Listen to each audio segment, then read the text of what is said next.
Hi, and welcome to yet another video. This one is called the cycle of stress.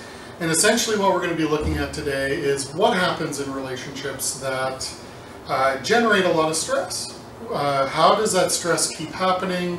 Why is it that we get caught in these cycles? And the interesting thing here is that when we look at our long-term relationships, we can probably start recognizing some stress cycles in our relationships. And some of these might be, take a whole year to happen. Some of these might take a week. Some of these might take a month.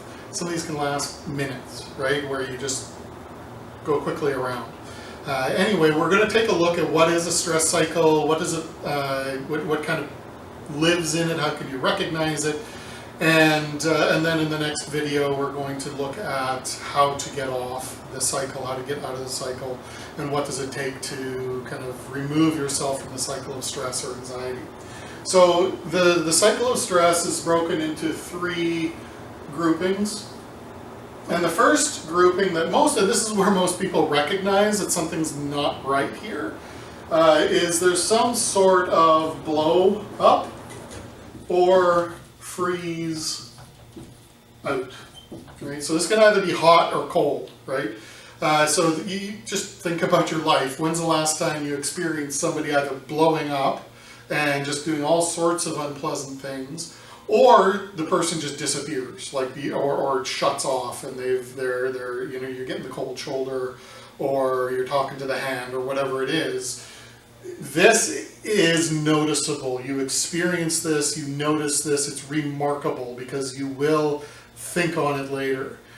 And usually both parties notice this. Both parties go, "Oh wow, yeah, no, that was not good. That didn't go well. We don't like that." And that's always typically followed up by some sort of makeup time. And so makeup can be a whole bunch of different things. But essentially, this is where you are starting to make promises. This is where you might apologize. This is where you might kind of be on your best behavior. And essentially here, you've noticed that this relationship kind of breaking thing,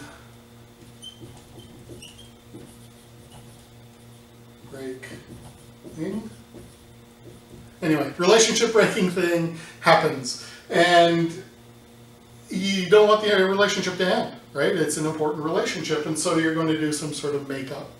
You're going to make some promises, I'll never do that again, or whatever, right? Or, geez, I'm so sorry, I didn't mean to, I was drunk, I was angry, I was depressed, I was at the end of a long day, whatever. And then you're going to be on your best behavior. Maybe you'll do the dishes that you never do, or you might bring flowers, or that sort of thing. And so this makeup section works really well, the first couple times. Everybody's got some trust in each other. Things are kind of still new enough that we haven't learned to trust each other to break our promises. But typically the kinds of promises that are made here get broken. And that's what then happens kind of down through that section.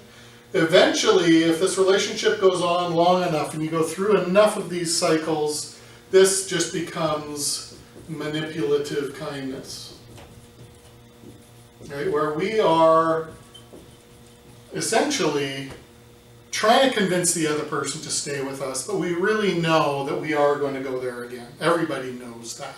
But we're just trying to make it worth it enough, just enough benefit that they'll stick around. Unfortunately, what happens then is we go into what's called the build-up. And the build-up is life, basically. Maybe for the first while you'll keep your promises. Maybe for the first while you can hold to your best behavior, but that's exhausting because you still believe all the things that you believed when you got to here last time, right? Really nothing's changed, or certainly not enough. And what happens then is there's these little activating events, if you remember from the emotional management video. So these activating events all happen, right? And you go through whatever it is that you go through, and maybe the first few you can, be nice and kind and compassionate, but then how many times do you need to be nice? How many times do you need to create more benefit than you get, right? And so then what happens is we get this escalation over life, and again, this can be months, this can be weeks, this can be hours. All of these triggers, activating events, will lead you right back to where you were. And every single one of these things is just life. It's the dishes not getting done. It's the long day at work. It's the not sleeping well because you have a baby. It's the credit card statement where, are you buying those things again? I thought we talked about that. You have a budget, right? Money is a major contributor to this. Who does the chores around the home? Whose mother-in-law is problematic? What baggage are you bringing from your previous relationships and dumping on me? All of these things, what hard things did you experience growing up? Maybe how your parents were, or how your uncle was, or whatever, are all contributing to these little activating events. Maybe you lose your job, COVID-19. There's 1,000 different things that happen in life that, if they go unresolved, build up, right? And that's kind of the problem, is most relationships where there's a very obvious painful cycle of stress, it is because all of these activating events weren't resolved. They weren't managed. They weren't put to bed, and so they build onto each other until you can't take it anymore, and boom, off you go again, right? Or maybe, geez, I can't take it anymore, and my personal favorite, poof, I'm not there now, right? Now we're not talking because I'm done, right? And then we have to go, oh, right, yes, right, we want a relationship, we do want this to work, and around we go. So this is the cycle of stress. It seriously sucks.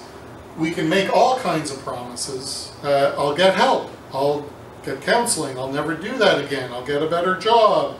I didn't mean to do that. I'll stop drinking, whatever, right? We can make these promises, but we're pretty sure we're not going to keep them because we haven't kept them the last 18 times, right? So, or maybe 100, whatever it might be. So, stop this thing about making excuses, about apologizing. That classic, I'm sorry, but, right? Or, I feel really bad about that, but if you didn't, or if only you wouldn't, then I wouldn't, right? It's all your fault kind of stuff, the blaming apology. All of those things don't really help. And so, next video we're going to take a look at, well, how do you get out of this cycle of stress? What do you need to do in order to move past this and get to a place where the cycle of stress is essentially reduced, removed, or slowed down, right? If it's an hourly cycle, it's slowed down to a weekly cycle. If it's a weekly cycle, it's slowed down to a monthly cycle, right? Just kind of how to reduce the stress so that we begin to have fewer blow-ups or freeze-outs in our relationships. So feel free to pause the video at this point when the screen comes up, and just think about, how does this represent our life, your life? How does this represent cycles that go on for you at work, cycles that go on for you at home, and how do you contribute to them? What's going on for you that you're helping this be? And then watch the next video so you can learn how to get out of that. Thanks for watching.